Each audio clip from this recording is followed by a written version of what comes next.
and welcome to Watch Me Go Broke. Welcome today to a very special watch. This is the Epos Passion 3501DD. DD standing for day date. On my wrist today is going to be the Laurier Gemini. Really great chronograph. I love it. And here is today's watch. This is the Epos Passion 3501DD.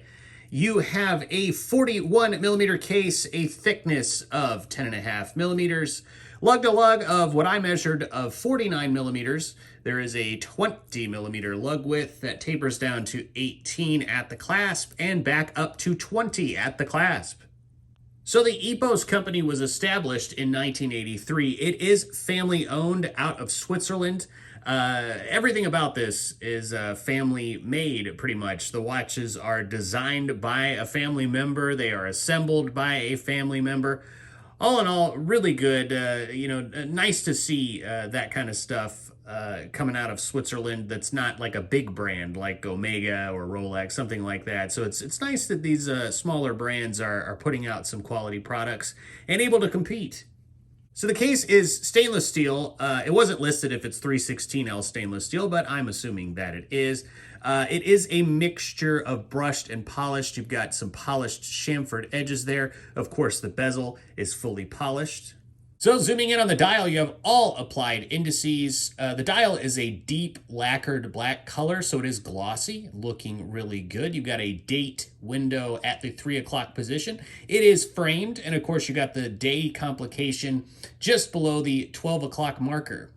And the minute track is done in train track style. The hands remind me of date just style hands. I think that's probably what everybody would say, even though this is not a direct homage of anything that Rolex is doing.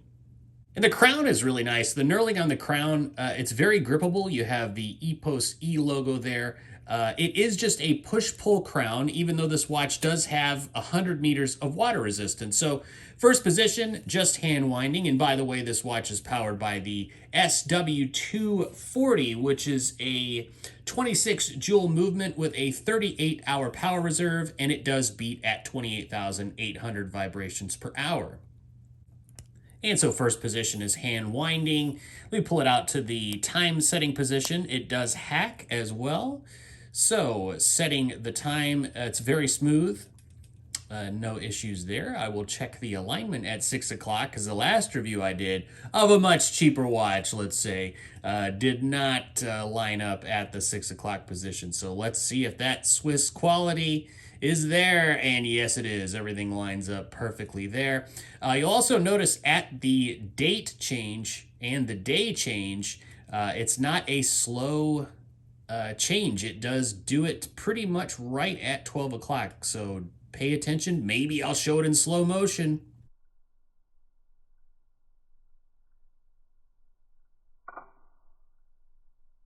Yeah, beautiful snap to that. And getting it out of the danger zone here so I can show you how to set the day and the date. I usually set my watches to about 7 o'clock, and then you pull it out to the second position, and you do have the quick set day of the week there, so you can go kind of in two positions. It does remind me of the Hamilton movements that have the day date as well. So do that there, and then winding forward, you have the quick set date.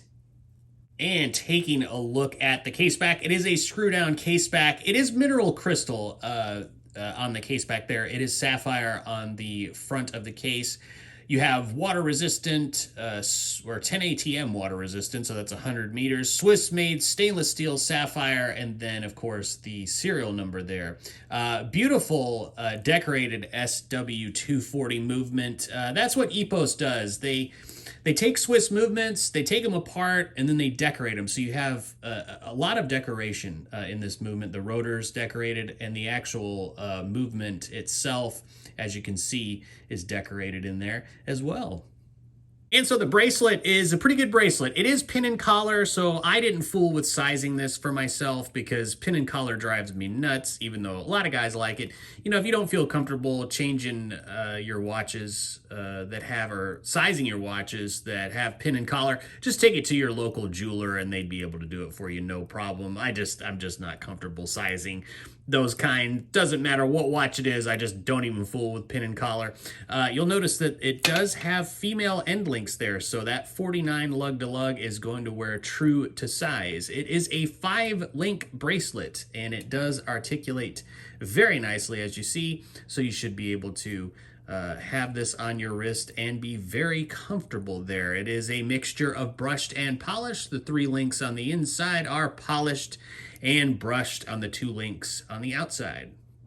So the clasp also reminds me of what Hamilton does on their watches. You've got the Epos logo, and I do have some tape on there because I don't want to scratch it as this is on loan to me. But yeah, this reminds me of what you're going to find on the bracelet for, say, the khaki automatic or the khaki king. It's very similar to that. You've got 3 micro adjustments, so that's really pretty much 3 is all you would really ever need. It is milled, which is very nice there, stainless steel. Good clasp, thin, and it doesn't really detract from the watch at all. So what do I like about this watch? Well, I think the main thing that I'm taking away from this particular watch, of course, I love the day date complication. I love that complication. I think it's awesome. This is sort of I don't want to say cheaper. It is cheaper than like a Rolex day date. So if you're kind of, wanting that look of a Rolex day date or the Rolex 41s, this is a cheaper alternative in a Swiss-made watch that might be attractive to you. So I do like that. That would be something that would be attractive to me if I wanted the look, or at least the style of that, while keeping it a little bit in budget there. I really like the dial. It's, a gloss lacquered dial. I think it looks great. I'm a big fan of simple printing on dials. Like, I'm not a huge fan of like logos or anything like that, really, too much. So I think the Epos and then Switzerland in, a smaller font or a smaller size is looking really good. It keeps the watch clean. There's not a lot of writing on it, and I think it looks really good.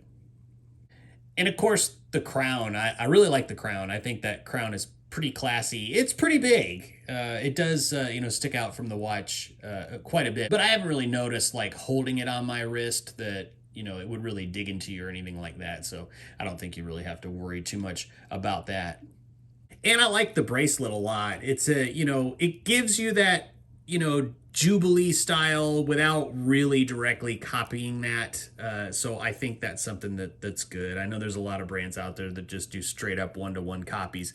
This is not it. So I think you're going to get that comfort that you always find with a Jubilee style, but really, in a much more modern design.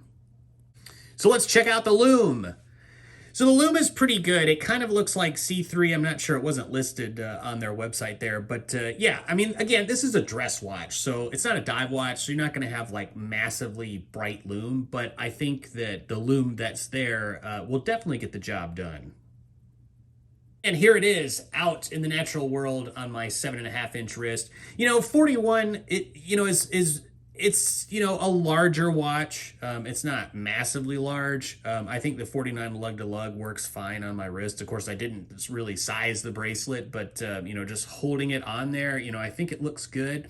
I think you're going to be comfortable probably wearing this watch if you have like a 6 3/4-inch wrist, all the way up to 8-inch wrist or 8.5. I think you'll be completely fine. So yeah, guys, truly an honor to be able to look at this watch from a family-owned company. I think that's really awesome. I always like to support those. If you're looking to pick one of these up, I will leave a link to their website. They've got a ton of watches that they design. There's moon phase watches, chronographs, all that good stuff. Look through their catalog. I think it's a really, a really interesting catalog, and you're not going to find copies of anything. So you know, I would say all of these are pretty much original designs. So yeah, they all look really good. And man, I hope I get another one in on the channel to review because this was really impressive. And that's all I have today, guys. Let me know in the comments what you think about this watch. Is it a good alternative to the Rolex Day Date or anything you'd like to leave? I appreciate it, and I will see you next time.